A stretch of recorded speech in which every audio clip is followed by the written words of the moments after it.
من پێشی هەفتێک دەڕۆژ بە تەلەفۆن قسەم لەگە وەزیری دەرەوەی لیتوانیا کرد یەکەم نیگەرانی خۆمان دەربڕی بەرامبەر ئەو ئاوارانەی کە لە کامپەکانن بە شێوەیەکی زۆر سەرەتایی ژیانی خۆیان بەڕێوە دەبن. لە ڕاستیدا بەڕێز وەزیری دەرەوەی لیتوانیا ئاماژی بێگوتی ئێمە وەکو لیتوانیا تا ئێستا بە هیچ شێوەک ڕوبەڕووی پەناهەندە نەبووینەوە یەکەم جارێکە بەو شێوە لێشاوەک ڕوو لەمە بکە و هیچ ئەزمونێکیشمان نییە و ئەو کامپەی کە هەبووە زۆر بە خێرایی دامان مەزراندی لەبەرەوە داوا لە حکوومەتی فێدرالی و حکوومەتی هەرێمیش دەکەین کە بە زووترین کات ئەو کێشە چارەسەر بکەن چکە بگاتە مانجی نۆدا وەرزی زستان و سەرما و سۆڵ لەوێ دەست پێ دەکا بارودۆخیان زۆر خراپتر دەبیتن لەوەی کە ئێستا هەیە. ئەوەی کە ئێمە داوامان کرد بەلایەن کەمەوە تا چارە نووسی ئەو ئاوارانە و پەناهەندانە دیاری دەبیتن لە ڕووی مرۆڤیەوە لە ڕووی هاوکاری کردنیان دەست پێشخەری بکەن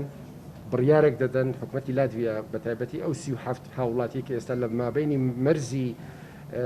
بێلەڕوس و لاتڤیادانا گیریان خواردیە لە منتیقە محەڕەمەنە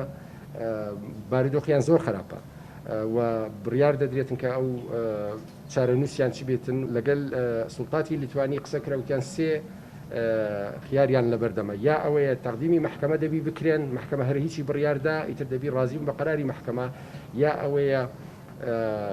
بیان گەڕێنەوە بێلەڕوسیا بەر شێوەیەک یانیش بەخواستی خۆیان بگەڕێنەوە وڵاتی خۆیان کە عێراقە.